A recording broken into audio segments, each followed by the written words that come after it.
안녕하세요. 독자씨의 두 번째 영상입니다. 저의 지난 영상에서는 내가 좋아하는 일을 하면서 살아가기 위해서 인생 그래프를 그려보는 시간을 가졌었잖아요. 이번 영상에서는 나답게 살아가기 위한 그런 루틴의 리스트를 좀 적어보는 시간을 가져보겠습니다. 먼저 이 신미경 작가님의 뿌리가 튼튼한 사람이 되고 싶어 라는 책을 소개시켜 드릴 건데요.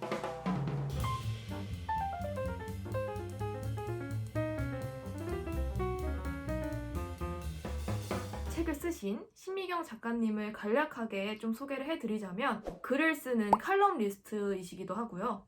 또 관련해서 강연과 또 우아한 탐구생활이라는 블로그를 운영하시기도 합니다.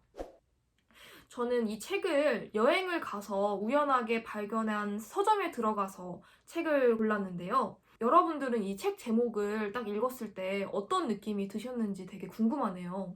저 같은 경우에는 이게 보통 나무가 무럭무럭 잘 자라려면 흙 속에서 뿌리를 튼튼하게 내려야 나무가 잘 자라잖아요.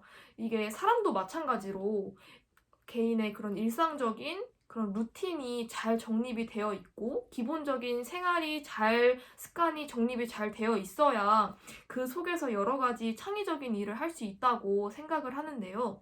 그런 면에서 나무와 이런 사람의 일을 잘 연관시킨 게 되게 재미있는 제목이라고 생각을 했습니다. 저는 대학 입학을 하고 나서부터 자취를 시작을 했는데요. 이 책을 읽고 자취를 했으면 더 잘 살았을 것 같다는 생각이 드는 책이에요. 왜냐하면 이 책 자체가 누구의 도움 없이 스스로 자신의 삶의 주인이 될 수 있는 방법들을 여러 가지를 제시를 해주고 있거든요. 그래서 태도적인 측면이라고 할지, 또 식습관, 또 기본적인 살림살이 같은 여러 분야에 걸쳐서 작가님이 그동안 경험해 오셨던 것들을 잘 녹여서 글을 쓰신 그런 책입니다. 그래서 이 책을 읽으면서 제가 공감됐던 몇 가지를 좀 여러분들과 공유를 해보려고 합니다.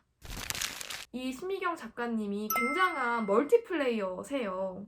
강연도 하시고 또 원고도 쓰시고 회사 일도 하시니까 동시에 여러 가지 일을 하시는 셈이죠. 왜 그렇게 여러 가지 일을 한 번에 하냐라고 했을 때 그 이유가 저랑 굉장히 비슷하시더라고요. 저도 하나에 올인을 했을 때 거기서 오는 약간 맹목성이 굉장히 두려웠던 경험이 있어요. 저는 이제 몇 년 동안 수능에만 올인을 하고 수능 공부만 했던 시절이 있었는데 그때 제 인생에는 수능 이외의 것이 아예 없었거든요.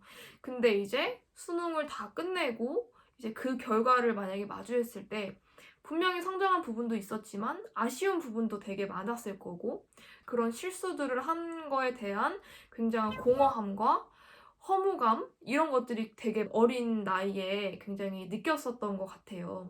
다시 대학에 돌아와서는 정말 여러 가지 대외 활동들과 또 과외라던가 또 학교 생활 또 여러 가지 동아리 생활 등을 굉장히 많이 동시에 진행을 하게 된 것 같아요. 일단 그 여러 가지 일들의 연관성을 만약에 찾게 되면 오히려 시야가 좀 넓어지게 되는 그런 장점이 있기도 하고 또 모든 일에 적당한 거리감을 둠으로써 객관성을 유지할 수 있다는 점은 굉장히 좋은 장점이 있었던 것 같아요. 그래서 이 작가님은 또 여기에 덧붙여서 그런 성공적으로 마무리할 수 있는 멀티플레이어가 되기 위해서는 시간 관리가 굉장히 중요하다고 말을 또 합니다. 두 번째로는 취향에 대한 부분입니다. 저는 사실 취향이란 게 좀 타고나는 거라고 생각을 했어요. 제가 이러한 옷 스타일을 좋아하는 거, 혹은 이러한 책을 좋아하는 거, 이 책을 읽고 그거에 대한 생각이 약간 좀 변화됐어요. 이제 작가님은 패션을 전공을 하셨고 이제 자연스럽게 옷에 대한 관심이 되게 많았을 거 아니에요. 한 번 사고 영영 안 입는 옷도 옷장에 넣어져 있었을 거고 굉장히 자주 입는 옷도 또 잘 넣어져 있었을 거고 그런 식으로 성공이랑 실패를 계속 바탕으로 자신의 스타일을 찾으셨다고 합니다. 또 여기서 어떤 말을 하냐면 그때의 그 과거에 잘못 샀던 옷들, 그냥 방치했던 것들, 그런 실패를 바탕으로 또 성공을 바탕으로 그런 시행착오가 있었기 때문에 지금의 자신의 취향을 찾을 수 있었다고 말을 하셨습니다. 그래서 이 파트를 보면서 예전에 했던 그런 실수였다고 생각하는 것들이 지금의 나를 만든 거니까 그 과거의 것들도 좀 더 넓은 마음으로 좀 나의 것이니까 좀 사랑해야겠다라는 생각을 또 하게 된 것 같아요. 그리고 마지막으로는 이 책에서 인상 깊었던 부분은 바로 청소였습니다. 제가 곧 이사를 하는데요. 집 정리를 좀 이렇게 하다 보니까 그동안 그 자취를 하는 동안에 내가 얼마나 많은 책들을 사고 또 물건들을 사고 저장을 했는지 알 수 있겠더라고요. 그래서 버릴 거는 좀 버리고 또 청소를 좀 하니까 훨씬 제 스스로가 너무 개운하고 아침에 일어났을 때 너무 쾌적한 거예요. 그동안은 너무 많은 물건들이 제 방에 차 있어서 굉장히 피로감을 느꼈었는데 싹 정리를 하니까 오히려 그 단순함에서 오는 행복감, 만족감이 분명히 있었던 것 같아요.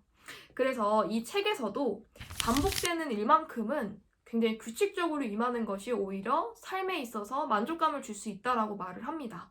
그래서 뭐 설거지라던가 환기라던가 아침에 일어나면 이불 정리라던가 그런 것은 그냥 루틴으로 아무 생각 없이 하루에 일어나면 그냥 해야 되는 거 라고 그렇게 규칙을 만들어 놓으면 오히려 다른 창조적인 일을 했을 때 도움을 줄 수 있다고 작가님은 주장을 하십니다.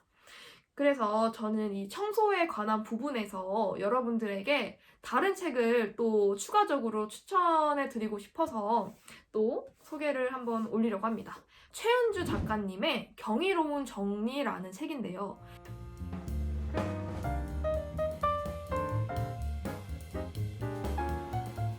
책을 펼쳐보니까 이런 식으로 작가님이 이제 독자들에게 주는 직접 쓰신 그런 글도 볼 수 있어서 굉장히 재밌었는데요. 이 책은 무엇보다도 제일 재밌는 게 뭐냐면 구성인 것 같아요.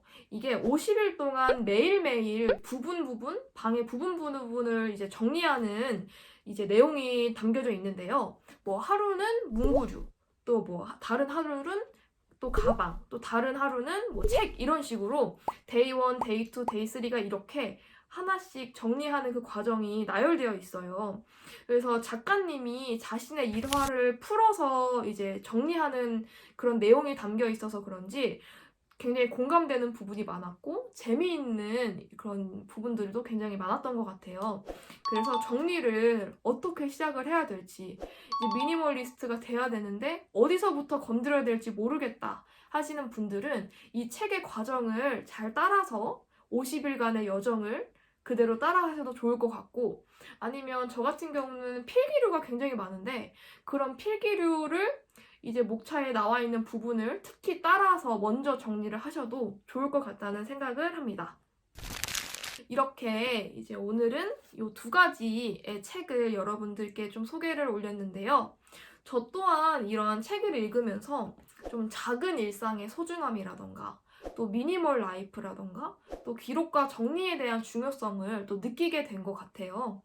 여러분들도 자신만의 루틴은 무엇이고 또 좀 더 쾌적한 삶을 위해서 좀 더 자신이 주인이 되는 삶을 위해서 어떤 것을 좀 보완하면 좋을지 생각해보는 시간을 가지셔도 너무 좋을 것 같습니다. 영상을 시청해주셔서 감사합니다.